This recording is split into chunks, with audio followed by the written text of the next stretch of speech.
Hi guys, welcome to my channel. First things first, I'd like to thank you all for believing in me, for subscribing my channel and for liking and watching my videos. That genuinely means a lot and I've become much more responsible now. So today let's discuss about something that's been on all our minds. Does a fancy degree matter anymore? What about that grades and masters from US, Canada and Australia? Should you rush back to India, and does it even give you an edge in 2026? I've spent hours going through 2026 hiring reports, recruiters, conversations, and Reddit stories from real returnees and actual salary data.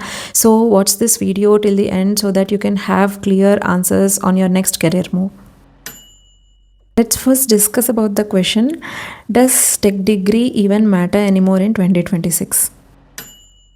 Let's be honest for a minute. For many years, the formula felt simple.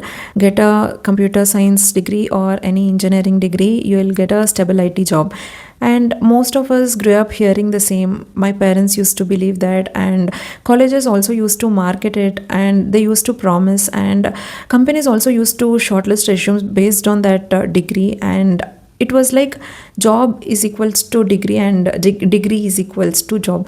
It was that simple. But now in 2026, that formula is not automatic anymore. Today, your degree is not equal to your job. And now companies are not just asking, do you have any degree?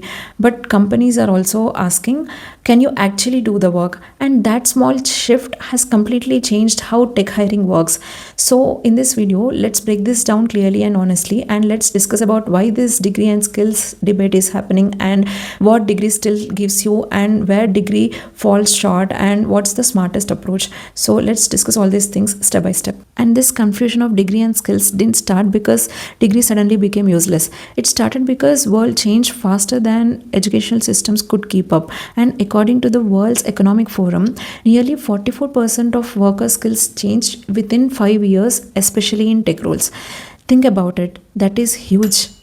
Almost half of the skills shifts within 5 years. Industry moves fast, but the universities move slower. Also, technology keeps evolving rapidly. AI changes every month, cloud platform updates constantly, technologies, frameworks improve again and again, but universities' syllabus don't change that quickly. Curriculum updates take time.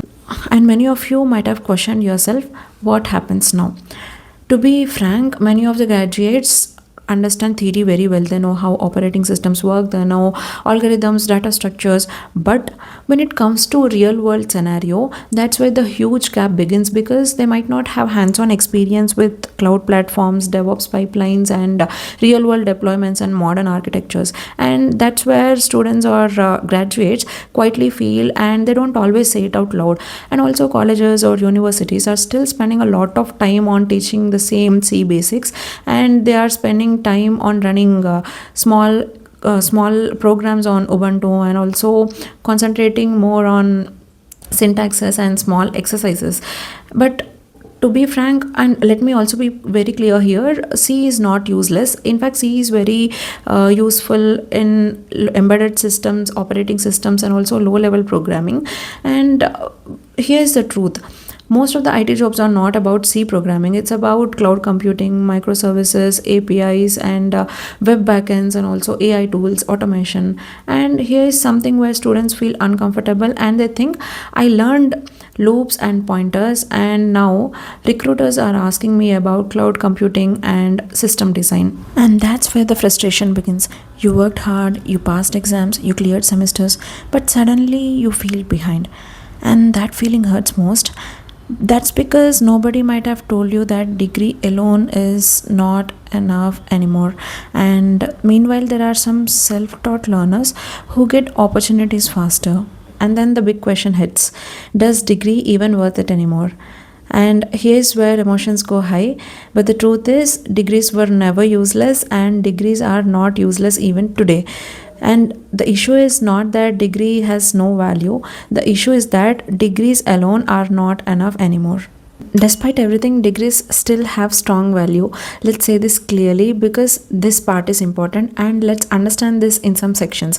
And the first section is what a tech degree still gives you. A good degree teaches you algorithms, data structures, databases, system thinking, operating systems, and all these concepts don't become outdated that quickly because frameworks change, languages change, but the fundamentals stay powerful. And that is why our seniors often say, my degree helped me to think differently, and thinking ability compounds over the time. And the next section is structured learning. College builds discipline, deadline, exams, competitions, consistency, and self learning is flexible. But not everyone can stay consistent alone, and a degree forces you to show up your skills, and sometimes showing up skills matter more than talent. And the next section is access to placements and networks. College provides campus placements, alumni networks, internships, pipelines, and in many regions, that's a huge advantage and it provides structured entry to the industry, and that's a real value. And the next section is required for certain roles.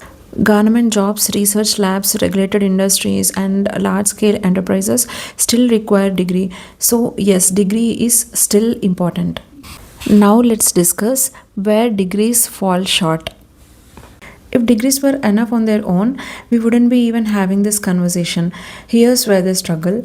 First thing is curriculum lag. Industry evolves fast, but the curriculum updates slowly. That is why students lack cloud experience, deployment exposure, modern DevOps workflows, and security practices. And that gap creates friction in interviews, and that is where students feel confused. And the next section is limited real world projects. Many students solve academic problems, but they don't build systems that work in real environment. And employers don't ask what's your CGPA. They ask show me what you build. And that's where portfolio changes the game. Now, let's talk about something very important. In 2026, your portfolio is not just an extra thing. It's your proof. But here's the catch. Not all portfolios are equal. A lot of students think if I upload 10 or 15 small projects on GitHub, I'm safe. That's not how it works anymore. A strong portfolio usually has just 2 or 3 focused projects, not many scattered ones.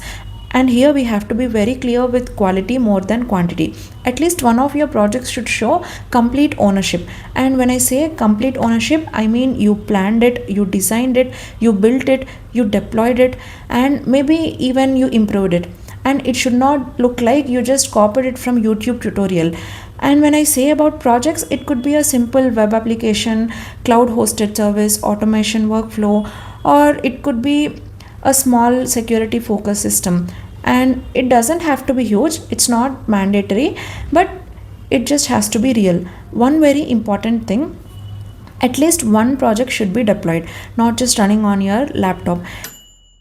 And the most important thing is it should be live somewhere, and it should show basic security awareness. Even small things like using environment variables properly, adding authentication, handling access carefully, these small details show this person understands real world systems. And documentation matters more than people think. Clear readme files, architecture explanations, why you chose a certain database, why you structured it in a certain way, because hiring managers are not only checking your code, they're checking your thinking. You can even add a short demo video or write a small reflection explaining what went wrong, what you learned, what you improved, and how you improved it. That shows depth. And here's the most important part, hiring managers say this clearly. They don't care how complex your project is, they care whether you understand what you built. Let me repeat that. They don't care about complexity, they care about clarity. If you can confidently explain why you built it that way, what trade offs you made, what challenges you faced, you immediately stand out. That's the difference between a student portfolio and a professional portfolio. And the next section is degree does not equal job ready. Earlier, a degree almost guaranteed an employment, but now companies are expecting portfolios, internships, real world exposure, and now graduation alone is not a proof of readiness anymore. And the next section is what employers actually look for in 2026. Hiring decisions focus mostly on 4 simple things. Can you build and debug? Can you work in a team? Do you follow best practices? Can you learn quickly? Notice something important. None of these four are proven by our degrees, and that is why portfolio matters more than ever. And the next section is why the hybrid approach is winning. And here is the biggest mindset shift. It's not skills versus degree, it's skills plus degree, and the strongest candidates combine education plus projects, theory plus real work, credentials plus demonstrated ability. Now let's understand what this hybrid profile is.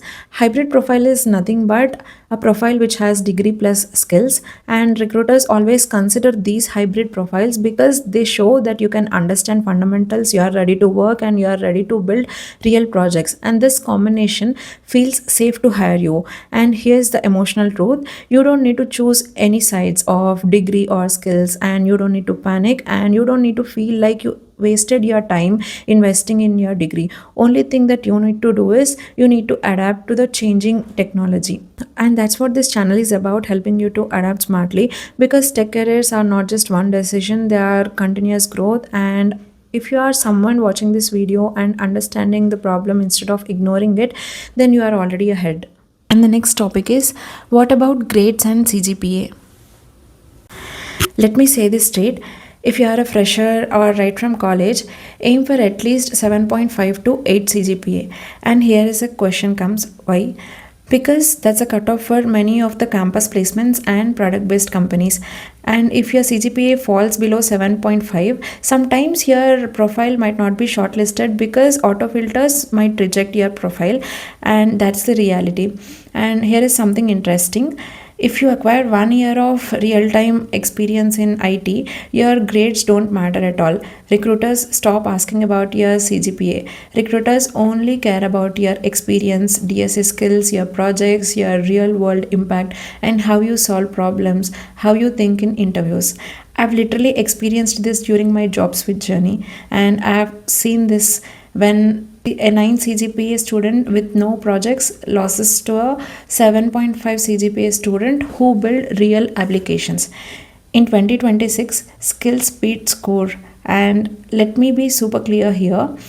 If you are a fresher, you need 7.5 to 8 CGPA to pass filters, and higher percentage helps in top tier institutes. But with 1+ years of experience, grades, I say, who cares? Because your projects and skills rule everything, and your report cards becomes history.